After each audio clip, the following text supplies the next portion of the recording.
Today I'm installing a radio in a Freightliner. Earlier I've done some work on another one that uses a lot of computerized systems to mark the roads, and this one is a big Freightliner.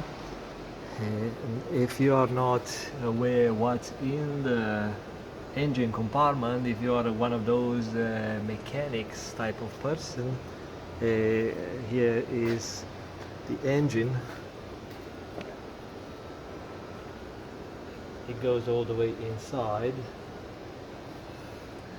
and I'm going to show you only a part of the installation, not the whole thing.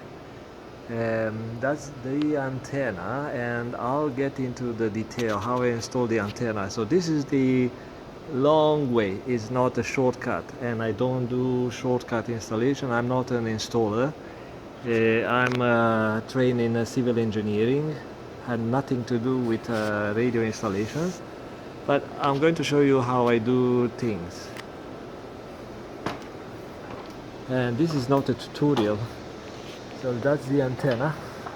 It's a VHF antenna, and I've used a clamp. They call it mirror mount because it goes into the mirror bracket, and underneath there is a grommet, a rubber grommet. I've used some conductive paste. Of course I had to scrape the paint so I get better ground. Even this one does not require grounding, but I'm getting lower as VSWR, so I'm doing better than just installing it on the paint. I had issues with antennas installed on top of the paint. So this is a conductive paste that prevents some of the rust to form in a couple of years. And antenna, it's a VHF, it's tuned, it's very solid here. Now I had to fish it inside, which is a bit of a challenge for some people who have no experience, and I have to fish it here. Then I had to get out through this mirror, so I had to take the mirror out, come out just for a bit, so like temporarily, and then I fished another piece of wire as a fish wire, and I got it here.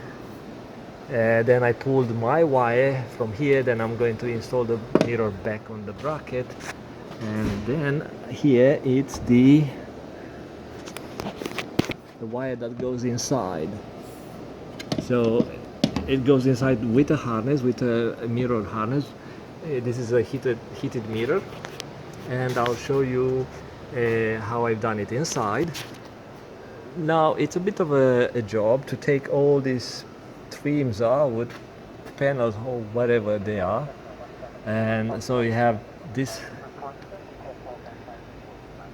door handle here, two big bolts with Torx, like Torx heads here, and this one also Torx head, so you see it's here, and a couple of small screws. You pull this one out just a bit, so you access some wiring. So you see the wiring harness. I have to put a small tie wrap there to secure the antenna coaxial cable, so the antenna comes in and comes out. So since there's no room here in this grommet,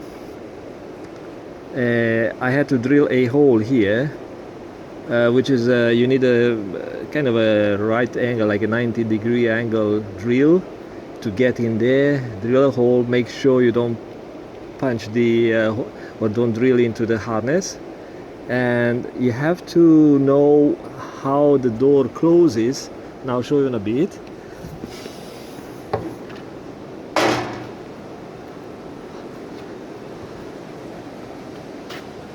So you don't want to pinch that cable. So when the door closes,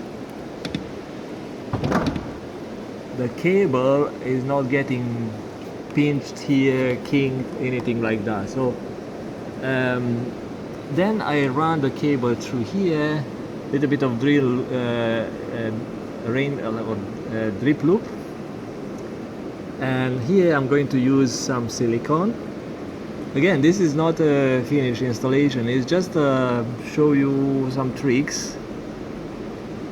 and some of the guys who cut corners on constant base, they will say, oh yeah, why didn't install the antenna here on the top? Yes, I've seen people doing that, and for that you have to drill holes into the truck body. So you have to drill holes for the bracket and a hole for the cable, and put some grommets, put some sealant.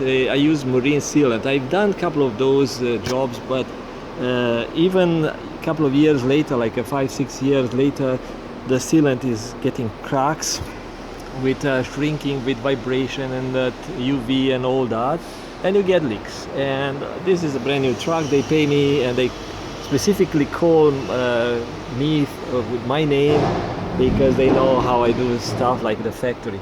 Why I didn't install it on the other door, because it would be closer and I can run the cable a different way instead of working that hard, is because that door the driver is opening every day, a couple of times a day, and in a couple of years the cable in the harness, the coaxial cable, might break. I'll show you how you do it on the other side. Yeah, so if you install it here, some people are, like I said, are cutting corners, so they come with the cable outside like that, use some tie wraps and drill a hole here or here, put a grommet, get into the door and run it through the harness.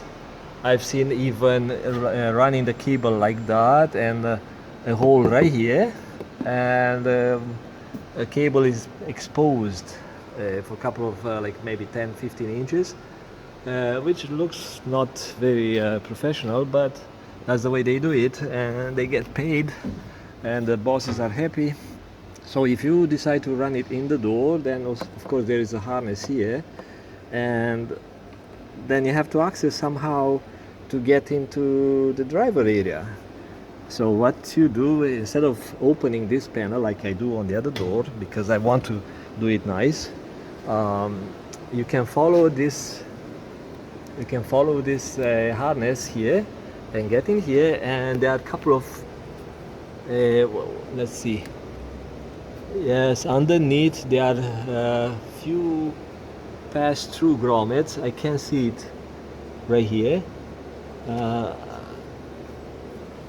Some of those you can use, pop a hole inside and get your cable on the other side. So that's kind of one way, so you get the cable outside. So now from here it's easy.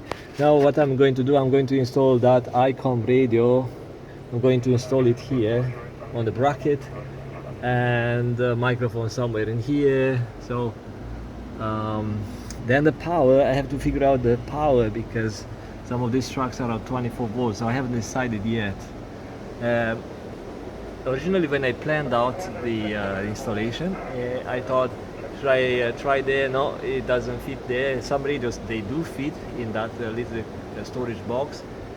On that area I could do, and I've done it, but I have to use a trim and a face plate to mount it on that area. And I had to cut a piece of aluminum, so that's aluminum plate. So I've done that, but I don't have the adapter on me. And on top, this is too new of a truck to install it on top, so better to install it under the this little drawer or whatever it is. Yeah, so that's kind of a short description, but it takes some time to run it through the door. And for those who are not patient, or who are getting paid by the job or whatever, I don't recommend this method unless you want to do it like a factory made. So see you later. Again, I'm not an installer, and this is not a how-to installation guide, or just some tips. Bye bye.